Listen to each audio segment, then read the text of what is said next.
वालेकुम सर। हाँ,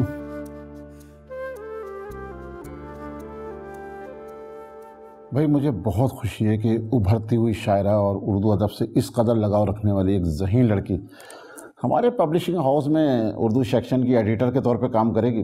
भाई ये हमारे लिए बड़ी एजाज़ की बात है। बहुत शुक्रिया कि आपने इतने एप्लीकेंट्स में मुझे तरजीह दी। मैं आपके मयार पर पूरा उतरने की कोशिश करूंगी। इसका मुझे यकीन है। वैसे फारिग वक्त में आप अपनी लिखाई जारी रख सकती हैं।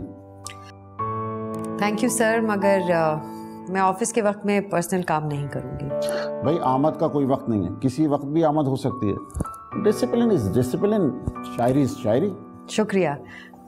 मैं एक बात ज़रूर कहूँगी, इस बात से आपने मेरी हिम्मत बढ़ा दी है। Please mind. ठीक है सर, फिर मैं ज्वाइन करूँ।